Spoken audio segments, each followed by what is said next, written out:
The forged signature was almost perfect. Almost. If I hadn't spent 15 years handling my grandmother's banking and legal documents, I might not have noticed the subtle difference in the way she dotted her I's, the slight variation in the pressure of her pen strokes. But I had noticed.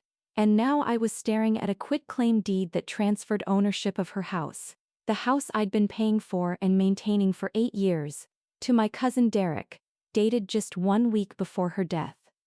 My grandmother had been in a coma for 3 weeks before she passed. She couldn't have signed anything, let alone a legal document transferring her most valuable asset to the family member who'd visited her exactly twice in the past decade. But there it was, filed with the county recorder's office, notarized and official, a deed that gave Derek complete ownership of the Victorian house on Maple Street that I'd called home for most of my adult life. The house whose mortgage I'd been paying since I was 22. The house I'd renovated from foundation to roof with my own hands and my own money. I sat in my car outside the county courthouse, rain drumming against the windshield, holding the certified copy of the deed that had just destroyed everything I'd worked for. 8 years of mortgage payments, $43,000 in renovations, countless weekends spent painting, plumbing, rewiring, and landscaping. All of it now legally belonging to a man who'd contributed exactly nothing to the property except his presence at Grandma Rose's funeral, where he'd comforted my grief-stricken aunt and uncle by assuring them that family would always take care of family. Family would take care of family. The lie tasted bitter in my memory now. Let me tell you how I ended up in that courthouse parking lot, staring at evidence of the most devastating betrayal I'd ever experienced. Let me tell you about the 8 years I'd spent building a life based on promises that turned out to be worth less than the paper they weren't written on. It started when I was 22, and fresh out of college with a business degree and a job at a local accounting firm. Grandma Rose had been living alone in the big Victorian house on Maple Street since Grandpa died 5 years earlier, and the family was getting worried about her managing such a large property by herself. The house was beautiful but old, built in 1924, with the kind of character and charm that came with constant maintenance needs and heating bills that could fund a small vacation. Rose can't handle this place anymore, my Aunt Linda kept saying at family gatherings. She needs to sell it and move into one of those nice senior communities.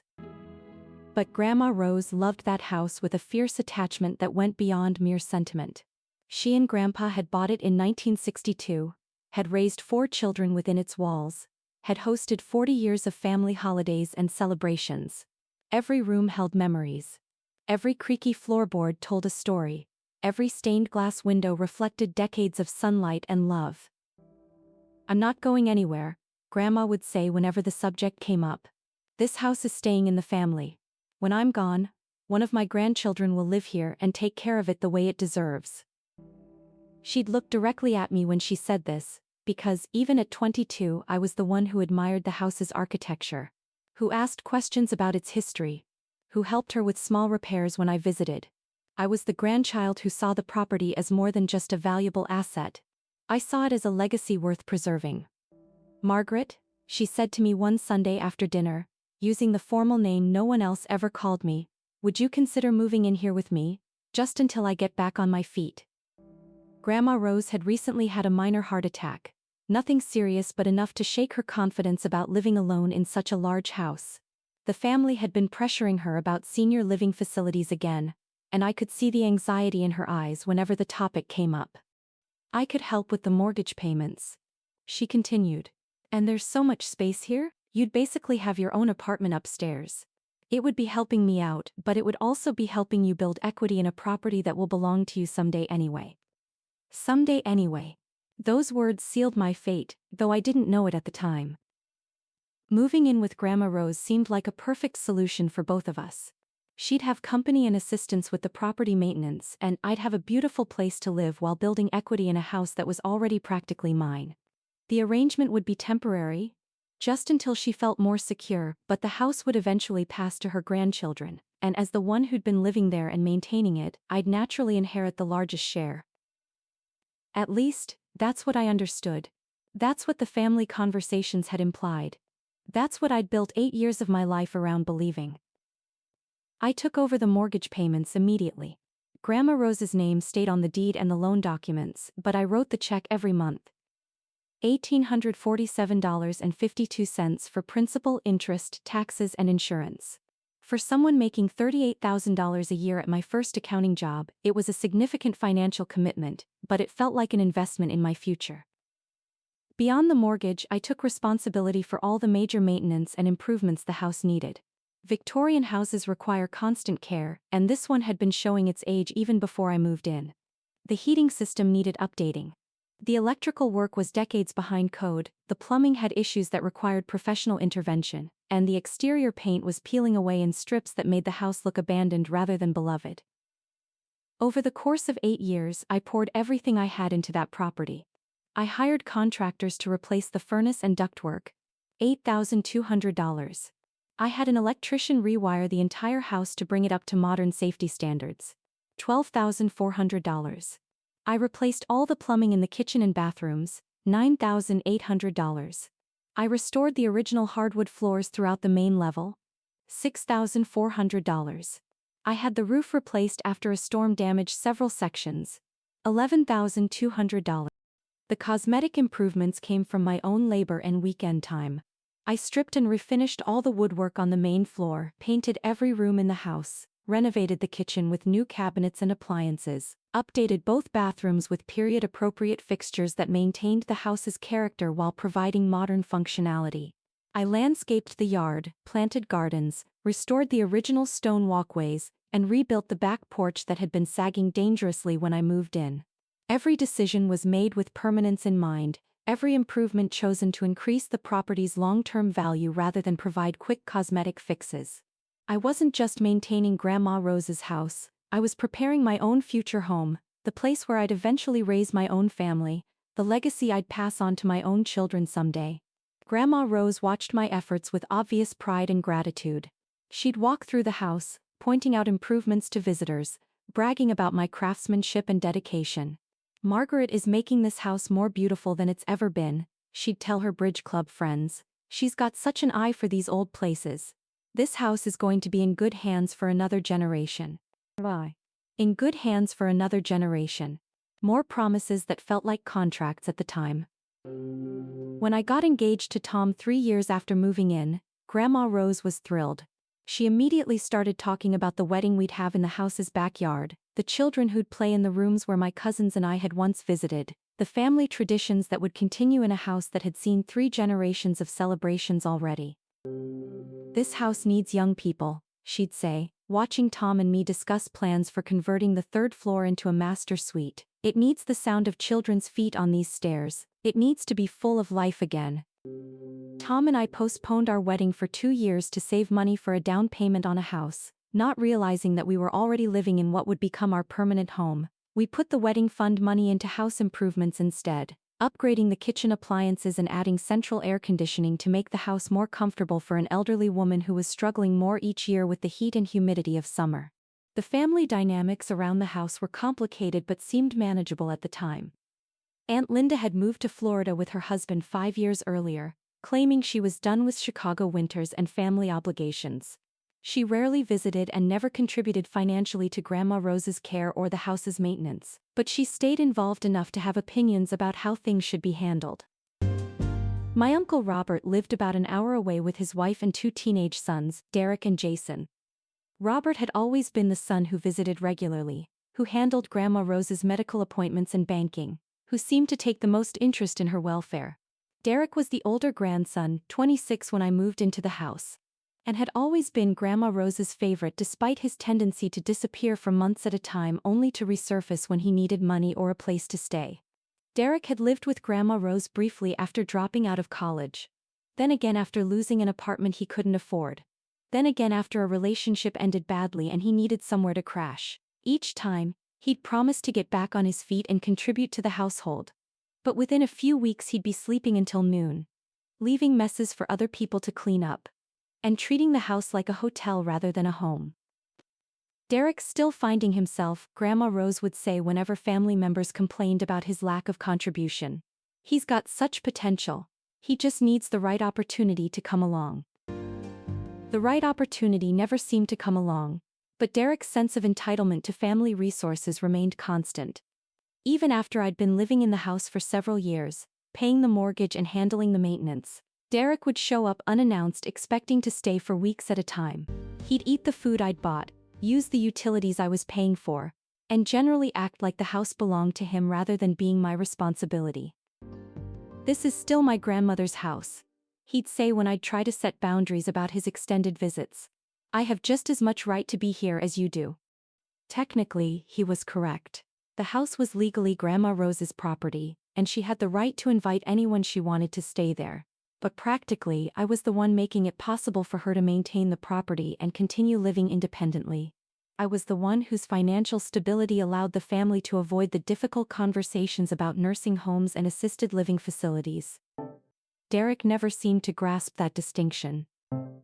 The situation became more tense as Grandma Rose's health declined in her final years. She developed dementia gradually, slowly enough that the changes were easy to rationalize as normal aging rather than cognitive decline. She'd forget conversations we'd had, repeat stories from decades past, sometimes confuse me with my mother or her sister, but she still recognized family members, still enjoyed her daily routines, and still expressed clear preferences about her living situation.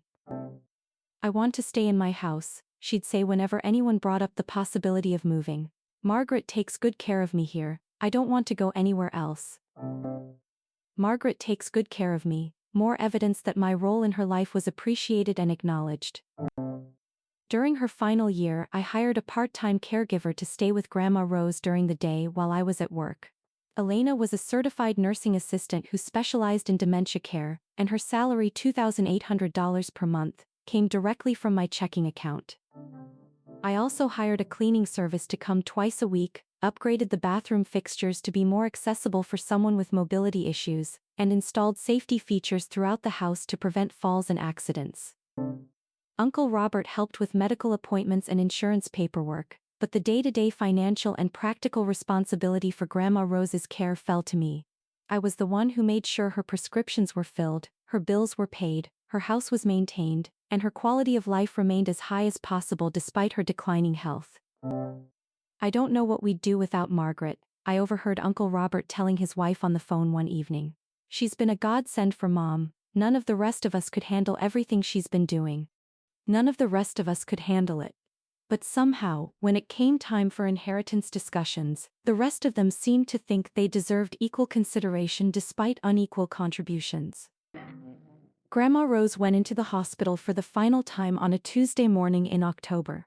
She'd fallen in the bathroom despite all the safety modifications I'd installed, and while the fall itself wasn't serious, it revealed underlying health problems that required immediate medical attention. Elena had found her and called the ambulance, and I met them at the emergency room where doctors explained that Grandma Rose was suffering from multiple organ failure and wasn't likely to recover. She slipped into a coma 3 days after being admitted and never regained consciousness. For 3 weeks, the family took turns sitting by her bedside, holding her hand, talking to her unconscious form about memories and love and all the things we should have said while she could still respond. I spent my evenings at the hospital and my days at work, trying to maintain some normalcy while processing the reality that the woman who'd been like a second mother to me was dying. Tom took over most of the house maintenance during those weeks, keeping up with the yard work and minor repairs so I could focus on being present for Grandma Rose's final days. Derek showed up at the hospital twice during those 3 weeks. Both visits lasted less than an hour, and both seemed designed more for appearances than genuine concern. He'd sit by the bed for a few minutes, make small talk with whoever else was there, then disappear for days at a time. "Where's Derek been?" Aunt Linda asked during one of her brief visits from Florida. "I thought he'd be here more, given how close he and Mom always were." "Derek's dealing with this in his own way," Uncle Robert said diplomatically, though I could see the frustration in his expression. Even he seemed to recognize that his older son's absence during Grandma Rose's final illness was inconsistent with the devotion he'd claimed to feel for her. Grandma Rose died on a Thursday evening in November, with Uncle Robert, Tom and me holding her hands. Her death was peaceful, the culmination of a long decline rather than a sudden tragedy, but losing her felt like losing the foundation of my adult life. She'd been my roommate, my confidant, The person who'd made it possible for me to build equity and stability in a way I could never have managed on my own. The funeral was beautiful and well attended, a celebration of a life well lived and a woman well loved. Derek appeared in time for the service, appropriately dressed and properly mournful, accepting condolences from family friends who remembered him as Grandma Rose's devoted grandson. He gave a touching eulogy about her influence on his life and his gratitude for her unwavering support during his difficult periods. Grandma Rose never gave up on family, he said from the podium, his voice thick with emotion. She believed that love and loyalty were more important than money or success, and she made sure every one of her grandchildren knew they had a place in her heart and her home. Love and loyalty were more important than money or success. Pretty words from someone who'd contributed neither love, loyalty, money, nor success to his grandmother's final years. After the funeral, the family gathered at the house, my house, the house I'd been maintaining and paying for, the house that felt like my sanctuary and my investment and my future all rolled into one property that suddenly felt uncertain and unstable. "We need to talk about Mom's estate," Uncle Robert said as we sat in the living room I'd painted and furnished, surrounded by the improvements I'd made over 8 years of believing this house would someday be mine. "What's to discuss?" I asked, still numb from grief and exhaustion. "Grandma always said the house would stay in the family. I've been living here and taking care of it.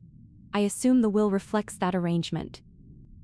Uncle Robert exchanged a glance with Aunt Linda that I couldn't interpret at the time but would replay in my memory hundreds of times afterward. "Well, we'll have to see what the will says," he replied carefully. "Mom was getting pretty forgetful toward the end. It's possible she made changes we don't know about." Changes we don't know about.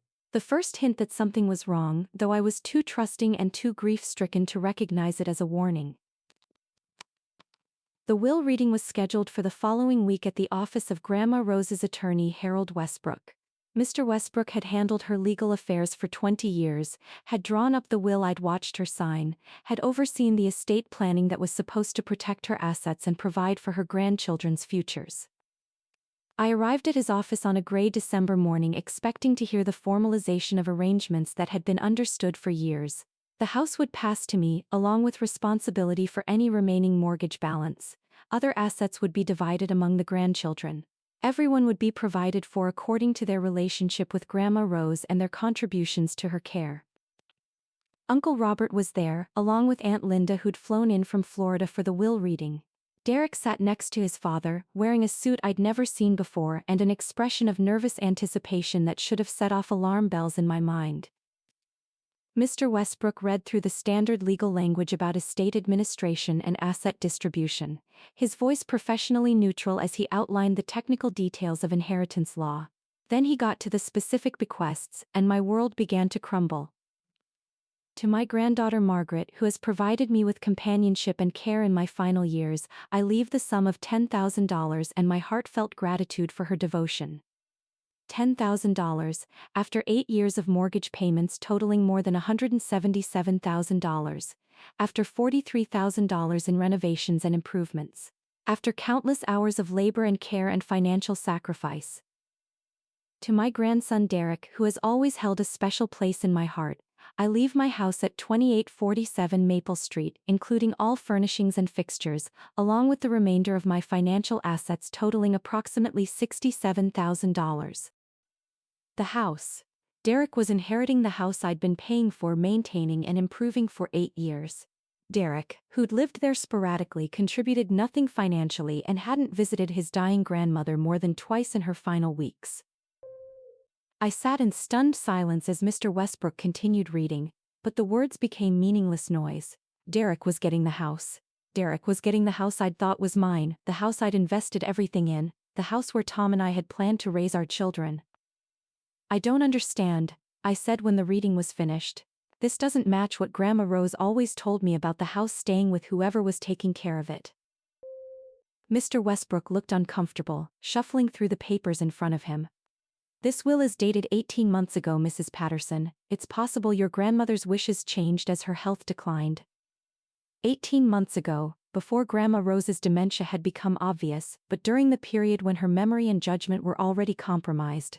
Before Derek had shown any interest in maintaining a relationship with her, let alone inheriting her property. "Can I see the will?" I asked. Mr. Westbrook handed me a copy, and I studied Grandma Rose's signature with the expertise of someone who'd been handling her banking and legal documents for years. The signature looked authentic, though something about it seemed slightly off. The handwriting was shakier than usual, the letter formation slightly different from her normal style. But it was notarized and witnessed, legally valid regardless of how I felt about its contents. "Derek," I said, turning to face my cousin who was trying unsuccessfully to hide a smile, "did you know about this?" "Grandma Rose and I talked about a lot of things," he said carefully. "She knew I'd always loved that house, and she wanted to make sure it went to someone who would appreciate it. Someone who would appreciate it. Someone who'd visited twice in the final year of her life, who'd never contributed a penny to its maintenance, who'd treated it like a free hotel whenever he needed a place to crash." "What about all the money I've put into the house?" I asked. "The mortgage payments, the renovations, the improvements." "Those were gifts," Uncle Robert said firmly. "You chose to make those investments while living rent-free in Mom's house. Nobody forced you to spend that money." "Gifts." 8 years of mortgage payments were gifts. $43,000 in improvements were gifts. The caregiver I'd hired, the safety modifications I'd installed, the countless hours of labor I'd contributed, all gifts. "Grandma Rose always told me the house would be mine someday," I said, my voice cracking despite my efforts to stay composed. "Maybe she did," Aunt Linda said with false sympathy. "But people say a lot of things. The will is what matters legally." The will is what matters legally. The document that contradicted years of promises and expectations, that rewarded Derek's neglect while dismissing my devotion.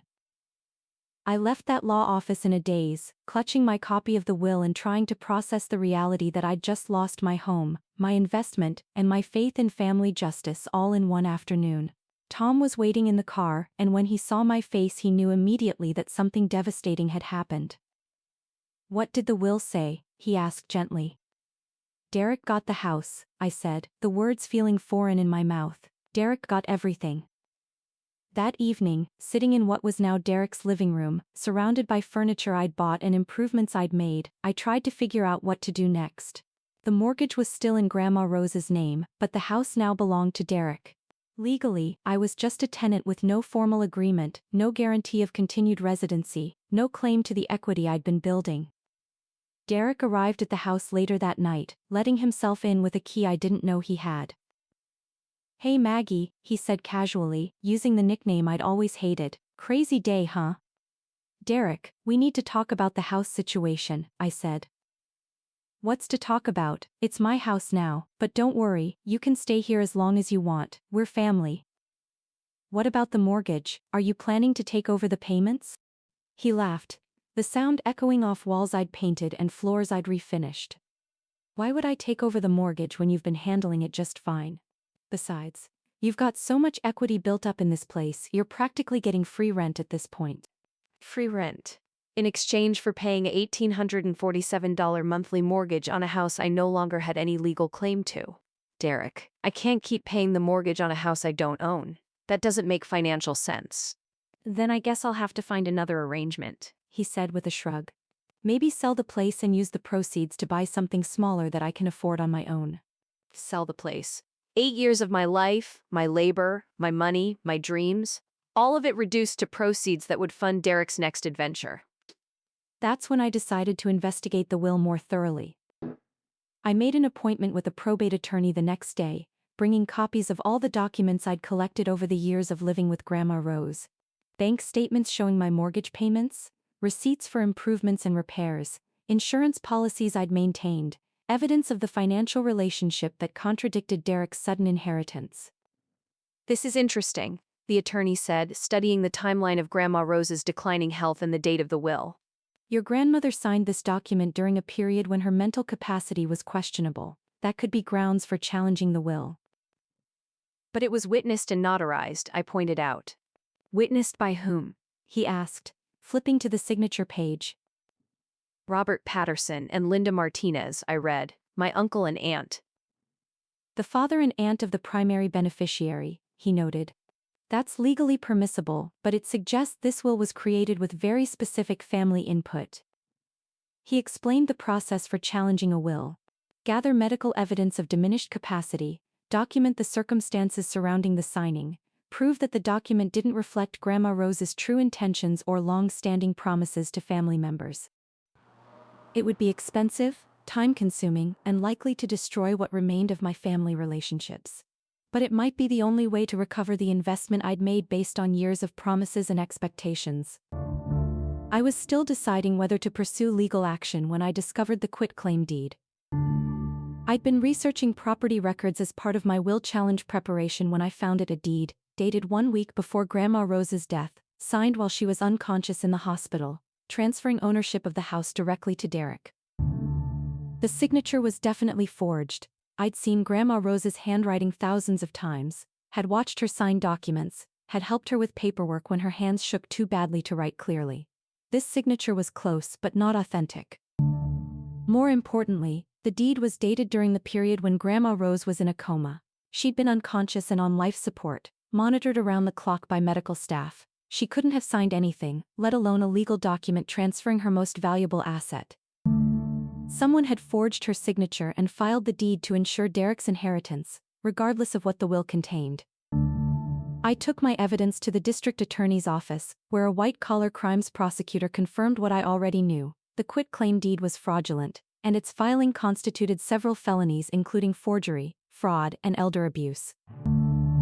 "Who do you think created this document?" she asked.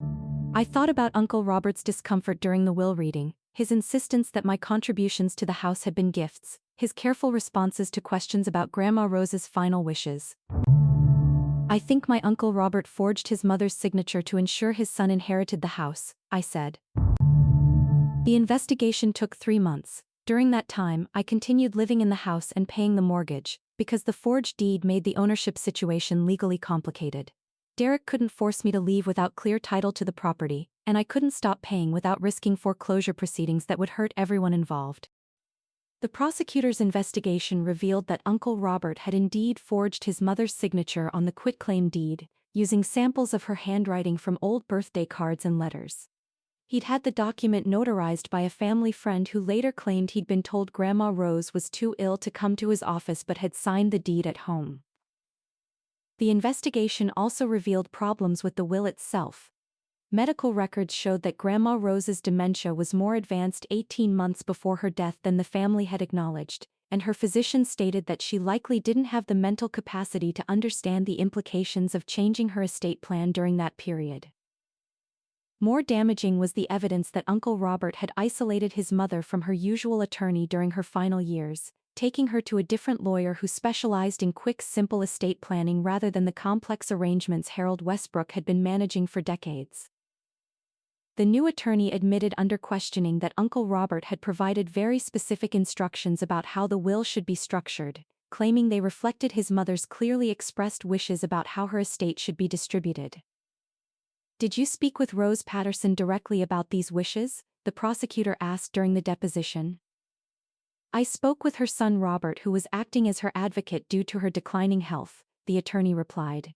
"He assured me that he was accurately representing her desires." Robert was accurately representing her desires, except that Robert's desires weren't necessarily the same as his mother's, and his son Derek's financial interests weren't necessarily aligned with his grandmother's intentions. The criminal charges against Uncle Robert were filed on a Tuesday morning in March: forgery, fraud, elder abuse, conspiracy to commit theft. He was arrested at his office and released on bail the same day, but the damage to his reputation and family relationships was immediate and irreversible. Derek tried to maintain his innocence, claiming he'd had no knowledge of the forged deed and had trusted his father's assurance that Grandma Rose wanted him to inherit the house. But text messages recovered from his phone told a different story, including conversations with Uncle Robert about making sure Margaret doesn't get everything, and Grandma's not thinking clearly anymore, but we know what she really wants. The civil proceedings to restore the property to Grandma Rose's estate were swift once the criminal fraud was established. The forged quitclaim deed was voided, Derek's ownership was nullified, and the house reverted to its status at the time of Grandma Rose's death. But the legitimate will still left the house to Derek, even though it had been created under questionable circumstances and contrary to Grandma Rose's long-standing promises to me. That's when my attorney revealed a crucial piece of information I'd overlooked. The mortgage I'd been paying for 8 years wasn't just in Grandma Rose's name, it was secured by the property itself. When Grandma Rose died, the mortgage became due and payable immediately unless the estate could demonstrate the ability to continue servicing the debt. Derek had no income, no savings, and no ability to qualify for a mortgage refinance that would allow him to assume the debt. The estate could continue making payments using Grandma Rose's assets, but those assets totaled only $67,000, not nearly enough to pay off the remaining mortgage balance of $89,000. Unless someone could take over the mortgage payments, the lender would foreclose on the property and sell it to recover their investment. "Can I assume the mortgage?" I asked my attorney. "You've been making the payments for 8 years," he replied. "You've demonstrated the ability to service the debt. The lender would probably be happy to have you formally assume the loan."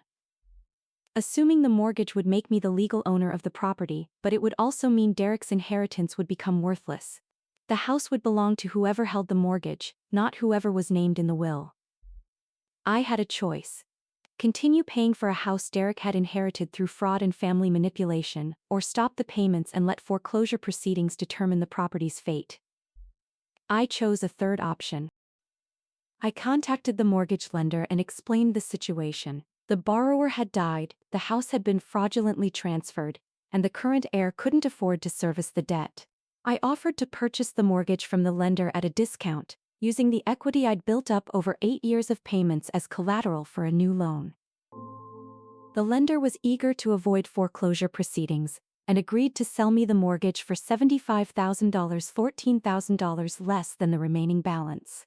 I took out a personal loan to cover the purchase price, using my 8 years of payment history and the property's appraised value as justification for the financing. Once I owned the mortgage, Derek's inheritance became irrelevant. The house was security for a debt he couldn't pay, and as the mortgage holder, I had the right to foreclose if payments weren't made. Derek couldn't make payments he'd never budgeted for on a house he'd expected to own free and clear.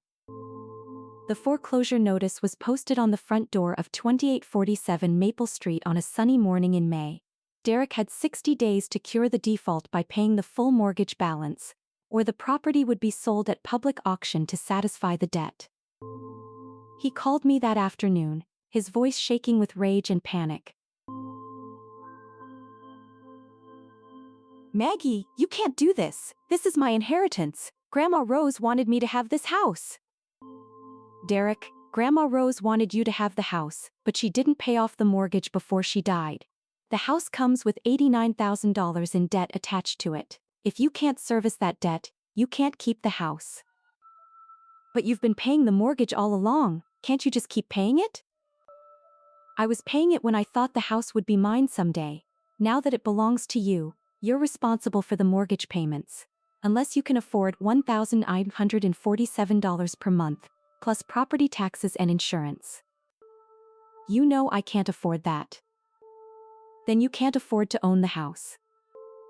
The foreclosure auction was held on the courthouse steps on a humid morning in July.